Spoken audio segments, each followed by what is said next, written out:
This is what I typically recommend for a container that's going to be placed out in the woods. 6x6x8 landscape timbers. If it's going on flat ground, you can put one across the back and one across the front. This container's been on these timbers for about 8 months now, and the timbers are starting to settle into the ground. So what I'm going to do eventually is get a car jack, and I might have to dig some of the dirt out right by the I-beam to get the jack underneath it, but I'll just jack it up and level it out to where I want it.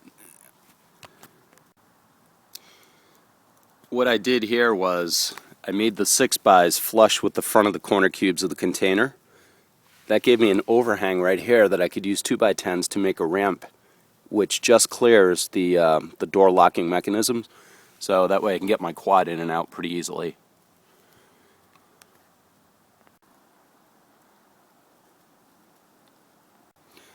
Now the ground at the back of the container actually drops off, so I had to stack 3 6x6s because I wanted the container pitched towards the doors, so if I ever go inside when it's raining, it won't fill up with water, because that can be a problem.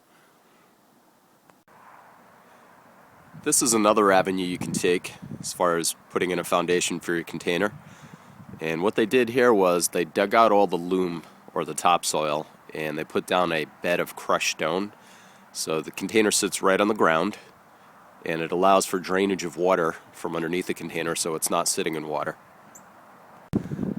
The obvious advantage to taking this route is the container sits right on the ground, so there's much less of a step into the container as opposed to using the 6x6 timbers. The drawback is it's costlier.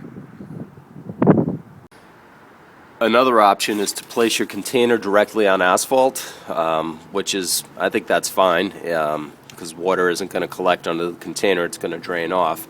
However, keep in mind that the corner castings of the container are raised up from the rail, the I-beam, I don't know, roughly a half inch or so, and these corner castings will sink into the asphalt when it's hot out in the summer. So if you're going to go this route, you may want to block up maybe with 2x10 or 2x12 by 1 foot long, roughly, each of the 4 corners of the container all the way around, just to create a greater footprint so that the corner castings don't sink into the asphalt.